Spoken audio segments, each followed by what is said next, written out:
Welcome everyone, welcome to car Bharatics. तो आज मैं आपको फर्स्ट टाइम जो लोग यूज़र है तो उनके लिए गाड़ी के बारे में मैं आपको डिटेल्स दूंगा कि बेसिकली आप अगर देखोगे तो कि आपका फर्स्ट टाइम आप लोन के लिए आप सोच रहे हो तो क्या क्या एलिजिबिलिटी क्राइटेरिया होता है, क्योंकि फ़िलहाल दौरान मुझे कुछ क्लाइंट्स मिले हैं और तब मुझे लगा कि इस तरह का अगर वीडियो होता है तो बहुत सारे लोगों को बेसिकली यूज़फुल होगा, क्योंकि बहुत सारे लोगों के पास वो क्लैरिटी नहीं है उनकी क्या एलिजिबिलिटी हो सकता है, नहीं हो सकता है, या फिर एक बेस लेवल का एक आइडिया नहीं होता है। तो फर्स्ट एक एक करके आइडिया आपको मैं शेयर करता हूँ। पहला है, कोई भी बैंक जो भी आपको लोन दे रहा है तो पहला ये वो डिसाइड करता है या फिर वो ये देखना चाहता है कि उन्होंने आपको जो पैसा दिया है उसका इन केस अगर लोन देने की आपकी कैपेसिटी बेसिकली चेक किया जाता है। ठीक है, तो लोन देने की कैपेसिटी बेसिकली चेक करने के लिए जो प्रोसेस है यहाँ पे दो तरह का इन टर्म्स ऑफ बैंकिंग इसमें दो तरह का बोला जाता है। एक है कि आप इनकम प्रूफ दे रहे हो, आप इनकम प्रूफ नहीं दे रहे हो।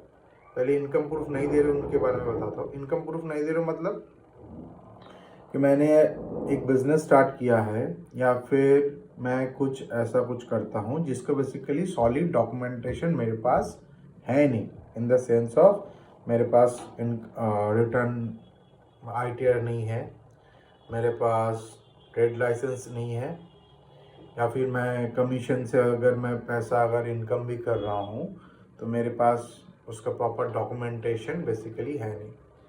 ठीक है, तुम अगर मेरे पास बैंकिंग वगैरह होता है, मतलब मैं पैसा जो है मैं बैंक में लेता हूँ, तो इस तरह का चीज़ों में मोरलेस बैंक जो है 60 to 70% आपका फंड कर देता है पैन इंडिया में, मैं आपको बता रहा हूँ। और इस तरह का इसमें क्या होता है, कुछ एरियाज़ होते हैं, जैसे अगर आप सोचो कुछ कुछ एरियाज़ होते हैं, अगर उस एरिया में अगर आप रहते हो और बेसिकली रेड जोन हो जाता है बैंक के लिए। बैंक ने इनकी प्रीवियस हिस्ट्री में देखा है इस एरिया में जो जो पैसा गया है वो पैसा रिकवर होने का चांसेस बहुत ही कम है।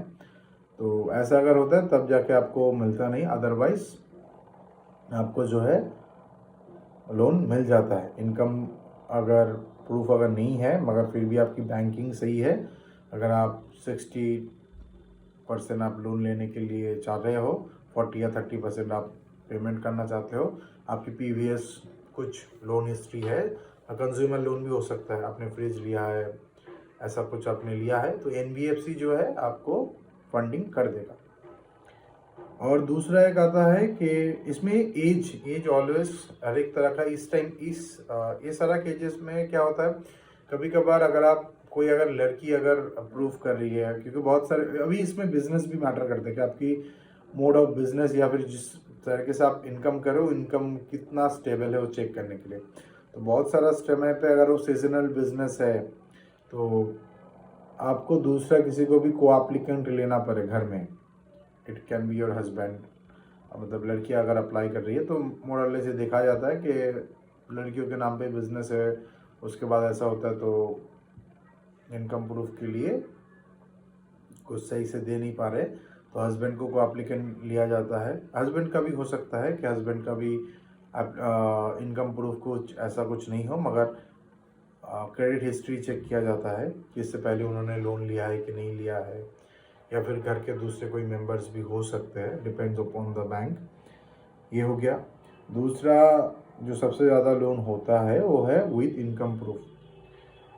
इनकम प्रूफ में इसमें क्या देखा जाता है, मोरलेस बैंक जो है आपका इनकम अगर 3 लाख के ऊपर अगर सालाना अगर है, मोरलेस हर एक बैंक 3 लाख के ऊपर अगर आपका सालाना इनकम है, अगर आप सैलरीड है तो आप लोन के लिए एलिजिबल हो जाते हैं। बहुत सारे बैंक अगर आपका 25,000 भी महीना या 22,000 भी इवन महीना अगर आता है तब भी आपको जो है लोन के लिए अप्लीकेबल कर देता है। थोड़ा थोड़ा बैंक के लिए वेरी करते हैं। मोरलेस आप रफली आप समझने के लिए सोच के चलो 3 लाख तक एटलीस्ट अगर आपका अगर एनुअल अगर इनकम है तो आप गाड़ी लेने के लिए आप एलिजिबल हो सकते हैं। एक दूसरा, आपकी एज जो है एटलीस्ट 25-26 क्रॉस कर चुका है। इन केस अगर आप उसके नीचे है तो आपको घर में दूसरे किसी को, सीनियर मम्मी पापा किसी को आपको बेसिकली लेना पड़ेगा। एक दूसरा ये होता है कि बहुत सारे लोग बेसिकली फर्स्ट टाइम गाड़ी खरीदेंगे मगर उनका उम्र हो चुका है, मोर देन 30 हो चुका है, तब भी वो चीज़ें जो है आपका इनकम प्रूफ चाहिए होगा। इनकम प्रूफ के साथ किसी किसी बैंक 6 महीना, कोई बैंक आपका 1 साल का बैंक स्टेटमेंट चेक करेगा, लास्ट 3 महीने का सैलरी स्लिप, फॉर्म 16 चाहिए होगा लास्ट 2 ईयर्स, या फिर आप फॉर्म 16 और ITR, बहुत सारे का होता है कि रेंटल इनकम या फिर दूसरे और भी कोई इनकम्स आते हैं वो ITR भी फाइल करते हैं। तो ये अगर ITR अगर है तो आप उस हिसाब से आप जो है ना फिर आप लोन के लिए अप्लाई कर सकते हो। अभी लोन कितना मिलेगा, लोन कितना मिलेगा ये मोर एंड लेस आप सोच के चलो कि अगर आपकी 50,000 की अगर इनकम है तो उसका 1/3 आपको, आप लोन के लिए एलिजिबल हो। आप फॉर मोटा मोटी आप उतना, आप 1/3 आप उसका लोन का जो है आपको मिल सकता है। अभी इसमें अगर आपका अगर दूसरा अगर कोई अगर लोन अगर कुछ अगर चल रहा है तो वो जो है ना वो अमाउंट आपका कट हो जाएगा। मतलब सोच के चलो आपकी एलिजिबिलिटी बनी 10,000 की, कि आप 10,000 तक आप लोन ले सकते हो, मगर आपका जो है ऑलरेडी एक 8,000 का एक EMI चल रहा है, तब जाके क्या होगा, तब जाके आप 2,000 बाकी जो है लोन ले सकते हो। तो अगर मैं 50,000 का भी अगर मैं सोचूं तो करीबन आप 16,000 के आसपास, 16 से 17,000 के आसपास, हाँ 16 से 17,000 के आसपास जो है आप उसके लिए आप लोन के लिए आप जा सकते हो। ये है मेनली फंडा। और अगर आपको EMI चेक करना है तो मैं हमारे यहाँ पे आपको EMI कैलकुलेटर एक दे दे रहा हूँ, EMI कैलकुलेटर का लिंक, तो आप उससे आप आपकी लोन की EMI कैलकुलेटर भी, EMI भी चेक कर सकते हैं। ठीक है, थैंक यू।